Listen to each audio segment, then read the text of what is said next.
guys, this is Lord Chael speaking on behalf of our show sponsor, Established Titles.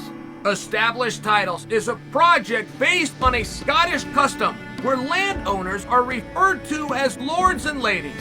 They allow you to buy as little as 1 square foot of dedicated land so you can officially call yourself a lord or a lady.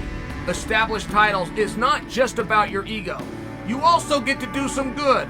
In addition to your new fancy title, Established Title supports global charities like One Tree Planet and Trees for the Future to help with the afforestation effort. Your title pack gets you at least 1 square foot of dedicated land in a private estate in Scotland. Your certificate features a unique plot number where you can see the exact location of your land.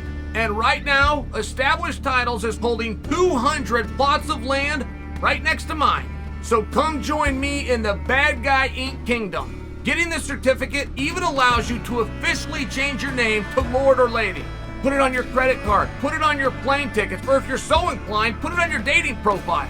Makes for a great last-minute gift, and there's even couples packs that come with adjoining plots of land. Established Titles is having a great limited-time sale. Go to establishedtitles.com/Chael to save 10% off today. Remember to use the promo code Chael, or just click on the link below. Jones versus Blades, what do you think? Guys, you know where I'm getting that from, right? You saw the headlines that came out yesterday? If Ngannou doesn't heal, which is an interesting comment, by the way, because I thought what we were waiting on was Ngannou and a contract.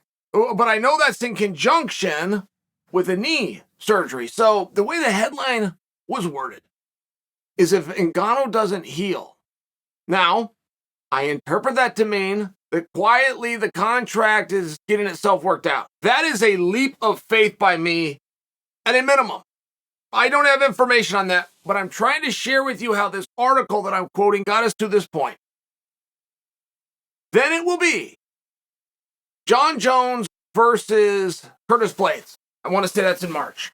So just hold that thought. What do you want to see? It has appeared for a meaningful amount of time, guys. 2 years. It has appeared that you have a round robin of Stipe, Jon Jones, Francis Ngannou. The end. And nobody spoke up and nobody's argued that we should do anything else other than that round robin. Aside from me. Aside from my frustration that somebody should get involved in that mix. Now, Curtis Blades, stylistically, for sure, without an exception, is the hardest match for Jon Jones, and I think that's interesting. Right? The return of Jon Jones is not about the return of Michael Jordan, the return of Simone Biles, right? It's not about the return of this great athlete who you've missed. It's about seeing Jon get beat.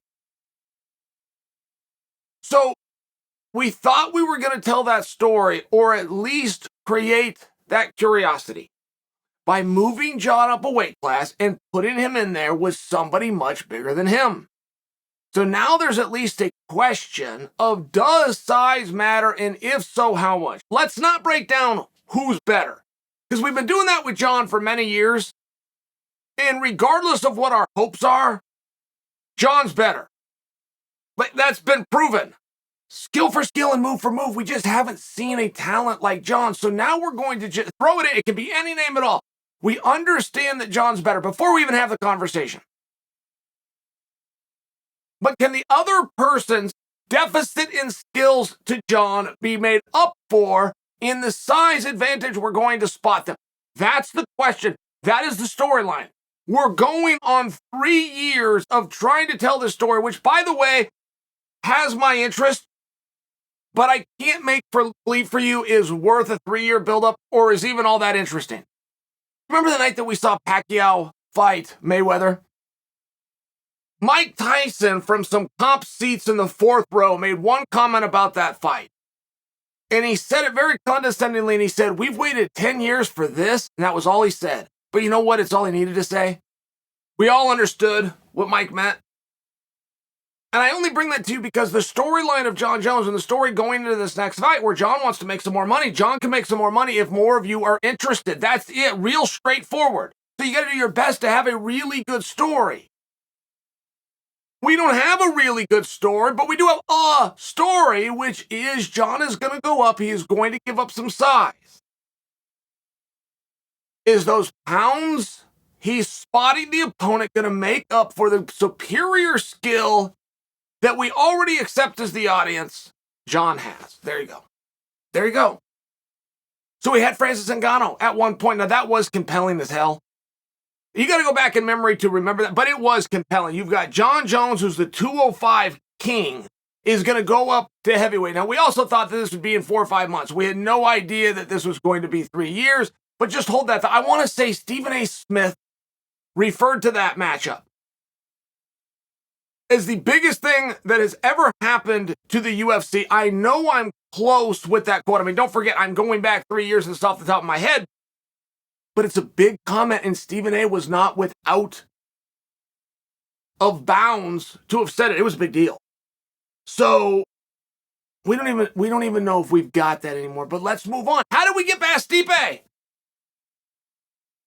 It was going to be Stipe and Jones, and we know we're going to do Stipe and Francis, because, right, the true trilogy, like, we understand that. Stipe put on some size. That's going to be a really interesting story once that starts to get told. But we've got 2 problems with Francis. One, we have to widely accept and cheer for him, which is the healing of his knee. The other one is a contract dispute, which frankly is none of our business. So how do we get to the point of Curtis Blaydes? How do we get a 4th man into this? I'm glad we did it. I think that it's the right move. Whether it was going to be Surreal, whether it was going to be Tom, and in this case, it's going to be Curtis Blaydes. But how did we get here? Curtis didn't do it. Curtis didn't speak up. Curtis didn't say a damn thing. Somebody at the UFC got frustrated with this round robin that we've waited years on. And somebody over there had the bright idea that we're going to move on. And it sounds like we are. We're going to move to Curtis Blaydes. Now, whether that match materializes or that match is used in the media as a bargaining chip that we can, that we know how, and that we're willing to move on. Either way, I want to know what you guys think about Blaydes versus Jones.